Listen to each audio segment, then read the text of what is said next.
Good morning. Sunday. What's up, everybody? Welcome to On the Porch. Normally, I sit outside on the porch, but it's a little chilly today, so I'm inside. But premise stays the same. We're on the porch talking about a couple quick things on a Sunday morning to get you ready for NFL Sunday. No Eagles today. Quick little lineup for today. This is what we got. Eagles make a trade yesterday. Jair Alexander. We'll talk about that. Sixers Nets tonight. No Joel Embiid. We'll talk a little Sixers quickly here. World Series for the ages. I mean, that game last night was an epic Game 7. Dave Dombrowski has figured out how to sabotage not one but two bullpens. So we'll talk about what's next for the Phillies after the World Series, because now it gets real. 5 days after the World Series, this offseason goes, and it's time to make some changes, and I got some changes there.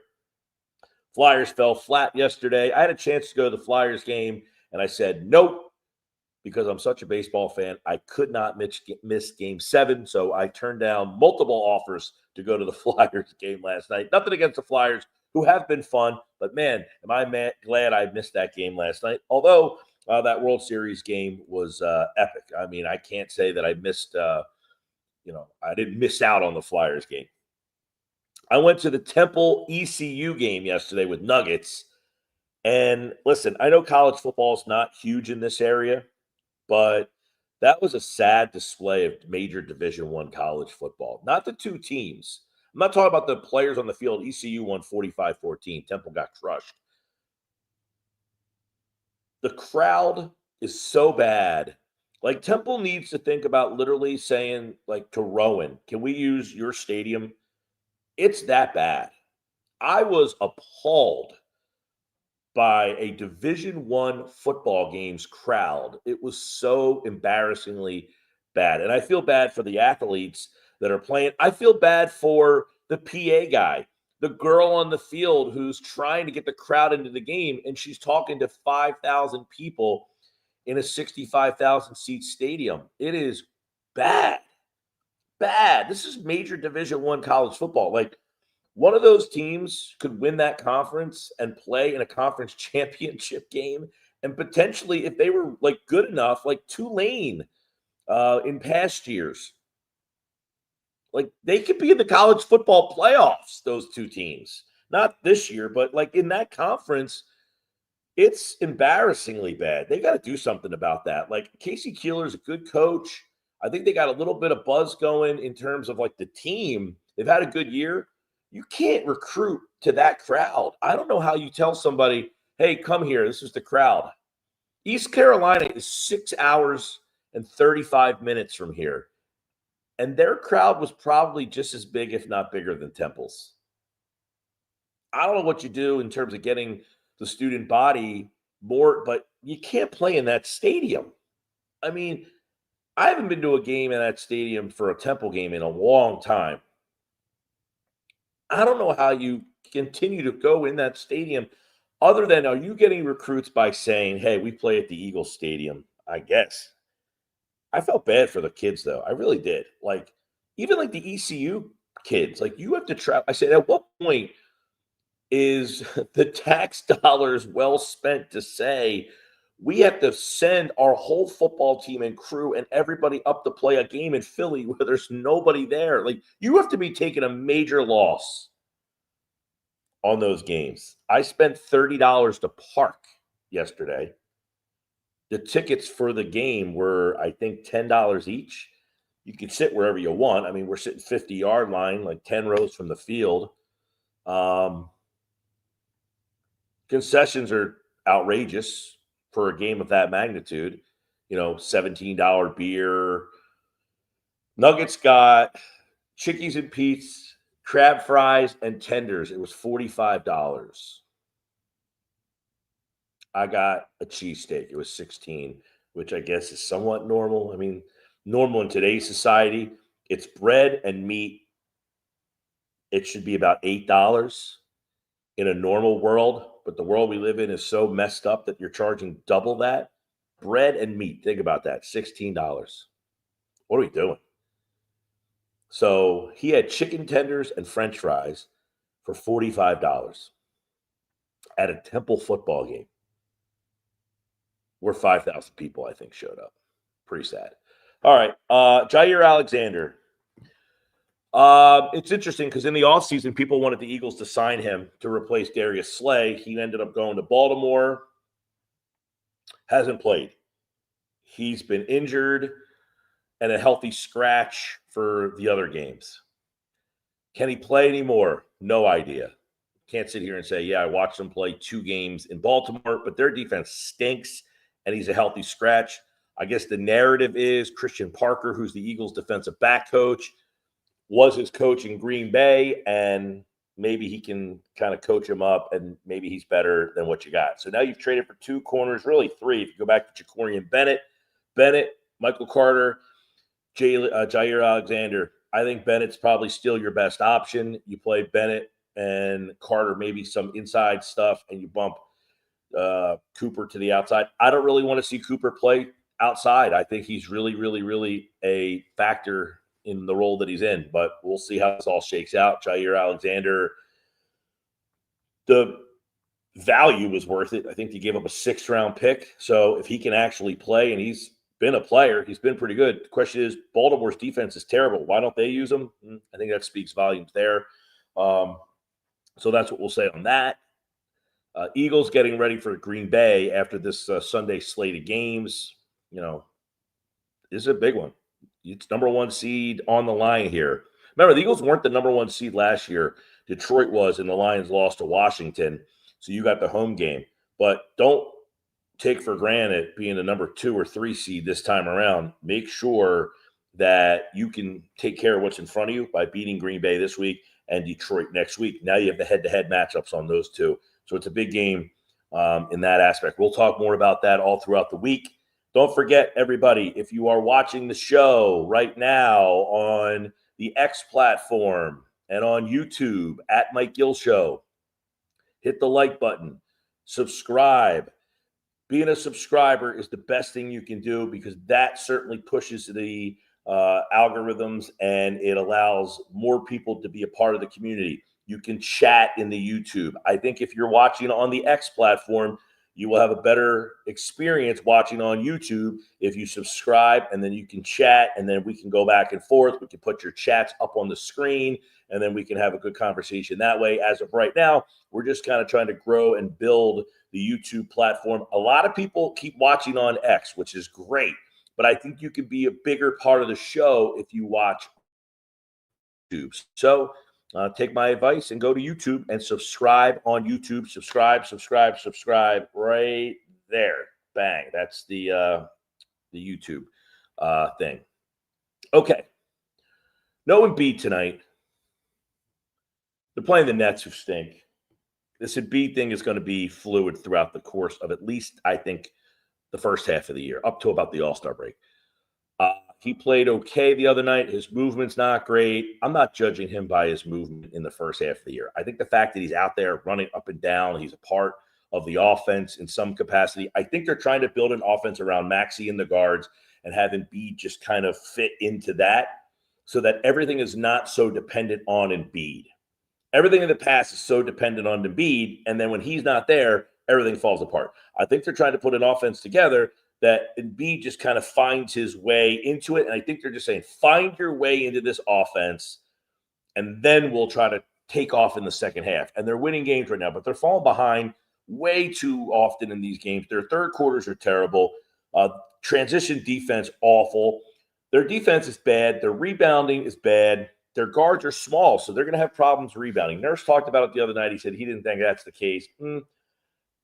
These long rebounds, they don't have these guards that can go up and get rebounds. You remember when Ben Simmons was here, he was that big guard that would get a lot of rebounds right around that foul line in that circle area because he's 6'10". He just went up and got rebounds and then started to break. They don't have that guard right now who's a good rebounder, and they're really small at times. Maxey, Edgecombe, Grimes, those guys are small. They had a lineup the other night in the fourth quarter. Maxey, Grimes, Edgecombe, I think Embiid was out there, and then who was the fourth guy? It might have been Oubre, but just a small team. And when you have Embiid, who's not a great rebounder, that's a small group. So The rebounding has been a little bit of something, and we talked about this on Trust the Mics. You can watch and listen to the Trust the Mics podcast every Tuesday. Michael Caskey, Blomane, and I drop that right here on the BFA platform at Mike Gill Show. Subscribe. And we have shows lined up for you. By the way, tonight, Phillies Weekly with Oscar Budajin, who's the Spanish voice of the Phillies, Jeff Kerr, and they got a great lineup of guests. That will be on the BFA YouTube platform. You can watch that at 8 o'clock, plus all their social medias as well. Oscar is awesome.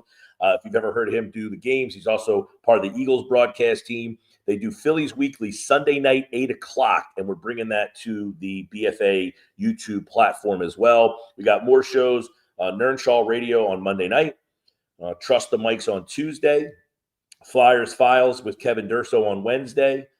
Thursdays, we're working on some new shows. I think we're going to be doing some new stuff either this week or next week for Thursdays. Friday, we've got Now Batting for the Phillies with me and Bob Wankel.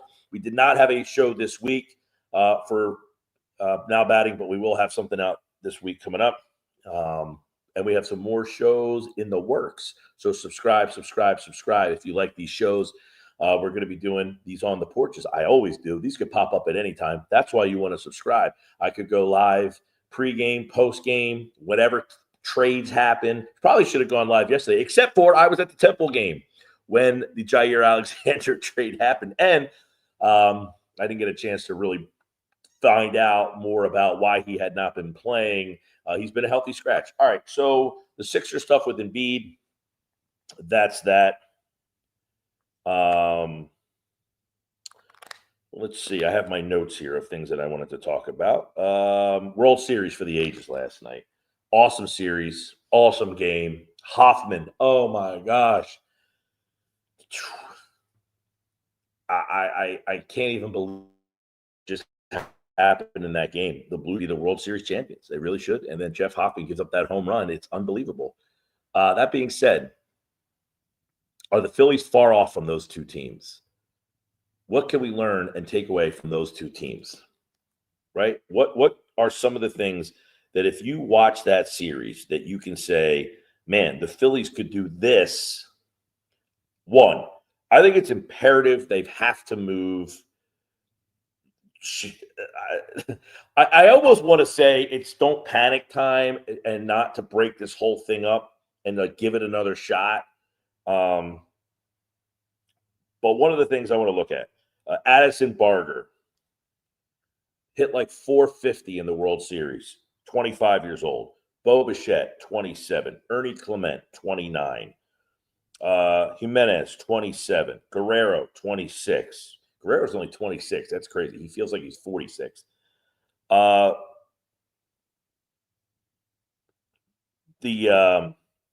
guys they're counting on are a lot younger than the Phillies. Alejandro Kirk, by the way, another guy. He looks like he's 26, the catcher. I want to look at their pitcher. Savage, 22. Varland out of the bullpen, 27. Fluharty, who pitched a lot in the series, 24. They have an infusion of youth that the Phillies lack. And I feel like the Phillies need to, in seasons where it's evident they're going to make the playoffs, like they were 12 games up on the Mets. That's when you need to find out, can we find some youthful, can we get a little injection here? Because what we're doing is complacent. It's good complacent, but can we get to the next level? We keep kind of leveling out. Why? Because we don't have that extra. And Bader brought it, and we'll never know. And that's why is it overreaction to say they got to break this thing up? Is it overreaction to say you got to break it up when you're right there and just say, hey, you know what? We didn't have Bader. I don't know. I'm kind of wondering if, like, to me, they should have given Painter a shot, even though he did not have a good year. I'm not going to dispute that. I'd like to see what kind of year Savage had at the minor league level when they called him up. I wish I had a little bit. I should have done some more, and I'll do this for the radio show. A little bit more background on why Savage got called up Like, what was the reason there? Why the Blue Jays ended up calling him up at the end of the year? Let me see if I can find that out real quick. He got assigned to Dunedin, and doesn't say much more other than that. He was at Dunedin, which is single A. He got promoted to double A on June 12th. He got promoted to triple A in August, and he was okay, 3.63 ERA. Had a lot of strikeouts. I mean, that was his big thing. He's a big strikeout guy. 46 and 30 innings in double A, 26 and 17 innings in triple A. They called him up on September 15th. I mean, it was 2 weeks left in the season. They called this guy up. And he made the roster. Started game one of the World Series. So they took a shot on him. He's one of the top prospects. They took a shot with him, and he's 22 years old. And they said, go out there and show us if you could do anything. I feel like Crawford had many opportunities with your outfield being so lousy. You could have done that. Same with Aiden Miller. I would have given Aiden Miller the shortstop spot when Sosa got hurt. Instead of putting Stott over there for that week, just keep Stott where he is and play Miller at short. Phillies ended up bringing up Donovan Walton. I mean, come on, dude. Seriously? Donovan Walton? That's who you brought up? Like, this is where you got to take that shot. So I think if you can take that shot, Bohm's a trade guy. The problem with Bohm is if he's hitting 6th or 7th or 8th in your lineup, he's not terrible. He's what all these other guys have. A guy at the bottom of the lineup hitting 280 with 15 home runs, and he drives the ball in, it runs in. I mean, if you have that guy hitting 7, 8, or 9 or 6, 7, 8, that's what these Ernie Clements are. Ernie Clements not a 30 home run third baseman. I think we have to pay attention to that kind of stuff a little bit. The one thing is they had Vlad Guerrero. Vlad Guerrero was awesome in this series, and they lost. I get it. They lost. I'm just talking about, this is a team that kind of came out of nowhere, and you're looking at how they got here. They have a young team that had their star produced. Springer produced when he was healthy. Guerrero produced when he was healthy. Bichette hit the 3-run homer off of Ohtani last night when he was healthy. So their stars produced, and then they got some big hits from Clement. I think Clement had the most hits, like 30 hits in the postseason, that kind of stuff. And on the Dodgers side, that team's getting older. Freeman, Muncy, those two guys are getting older. Mookie, is Mookie Betts still an MVP candidate level player? Probably not. Pages, 27 homers during the regular season. He was terrible in the playoffs. Edman, Kike Hernandez is 36 years old. But that Edman and Kike Hernandez and those type of players, like they come up with big spots for you. Rojas last night, my gosh, with that monster home run. Holy mackerel, what a shot for the ages there. Those type of little things. So are the Phillies so far away? I think that's what we need to put in perspective, and that's something we're going to talk about on Now Batting for the Phillies next week. What else do we have here? Flyers fall flat yesterday. I don't have a whole heck of a lot on that other than, the Leafs are pretty good. Vladar ended up leaving the game. I think he ended up getting replaced later on. They were down 3-1 after 2. The Vladar thing is going to be, is he really a number one goaltender? We'll talk more. You can watch Flyers files with Thurso. He certainly has. He goes to every game. He was there last night. He certainly has a much better grasp on that than I do. Although I have watched a lot of Flyers this year, I just don't want to sit here and pretend that, I'm the authority on Flyers hockey right now. I certainly am not. But it's the same question. Vladar came here. No one really thought that he was a number one goaltender, and he's played very well. I talked about the Temple football thing. Sad state of college football in Philly. That story still gets me. So what else out there? NBA ratings. People keep coming at me on social media because I like basketball. Wow, I like basketball. And they tell me it's a failing product because the ratings have been like historically good. at least for the first week. I don't expect him to stay. And I said, what the hell do I care if the ratings are good or not? Like, if I like basketball, I'm going to watch basketball if I'm the only person in the world watching it. That being said, I think the regular season product has been bad. I think the NFL regular season product this year has been bad. I really do. I think the NFL regular season product this year has been bad.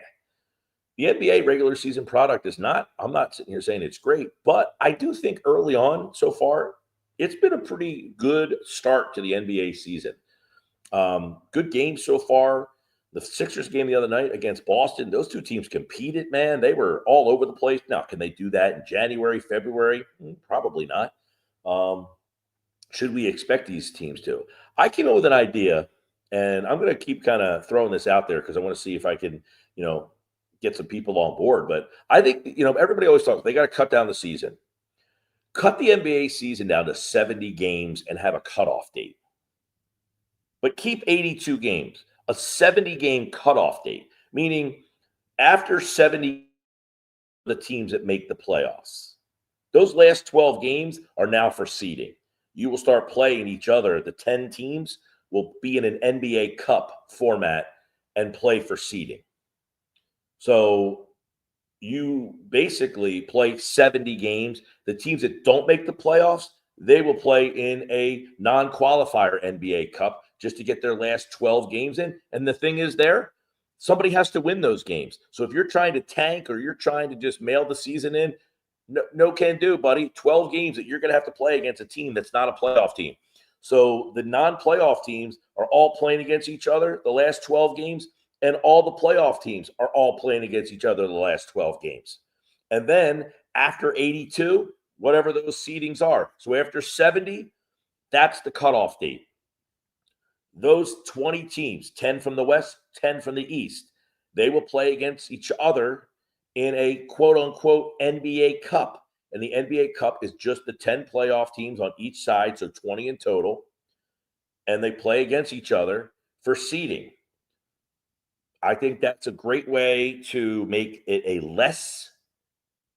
make less regular season games so that the regular season matters more, and make those last 12 games of the season matter even more because they're all for seeding. And then the teams that aren't trying to win or are out of the playoffs, they all have to play each other. Now, you can make it for the lottery. You can make it for first overall pick, whatever you want to do. That could be workshopped. But I think cutting it down to 70 games and making that a cutoff date, and then the last 12 games to get to 82, all those games go for seeding. In other words, let's say after 70 games, your record is 40-30, and you are the 9 seed. Well, you have 12 games left to improve on 40-30. So maybe you end the season on a 12-game win streak, and you're 52-30 at the end of the year. And that moves you from the 9 seed to the 5 seed. There you go. Thoughts on that? Let me know in the comments section. Let me know what you think. All right, we have a couple more minutes to go here. I see people climbing in on X platform, YouTube, at Mike Gill Show. Subscribe, like, at BFA Live Sports. Make sure you check that out. And don't forget tonight, Phillies Weekly will air at 8 o'clock on the BFA channel. You can check that out right here on if you're watching on the BFA YouTube. We will have the BFA, we'll have the Phillies Weekly Show with Oscar, Jeff Kerr, and they got some great guests tonight. So check that out. Who is actually check out who the guests are tonight for Oscar and the crew. It's a good show. I've talked to Oscar and Jeff last week, and I'm really excited about having that show over on the platform, which here we go. Oscar tonight. Yes, they've got John Foley, who, if you follow John at 2008 Phil's, good follow for the Philly stuff. Roger McNamee is a longtime newspaper guy, and Ty Dalbert from Phillies Nation. I really like Ty's work. He's doing a great job. So Oscar and Jeff host the show. It's tonight at 8 o'clock, and you can check that out on all sorts of socials, but the BFA YouTube channel will have it as well. Okay, so we'll get some last thoughts here. I've got a couple betting plays for you, okay? Wrote these down in my phone. Whew. Hopefully everybody's having a great weekend because no Eagles this weekend. No Eagles this weekend.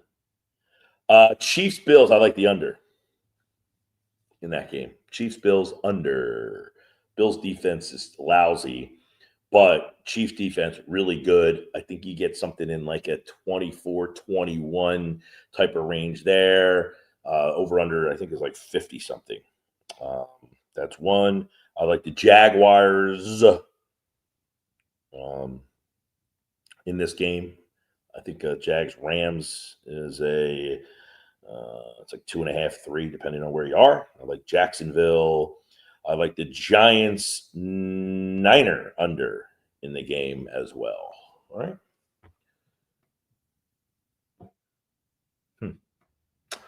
So how about the? Oh, by the way, a couple brewery nuggets for you.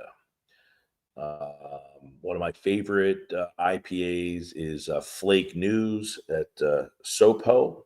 Had that yesterday, and going to be doing a little brewery tour coming up in the next month. We have something we're setting up where we're going to map out a couple places that I've never been to before. So we'll give you some details on that as well. All right, everybody. Have a great Sunday, NFL style, on the porch. That's it.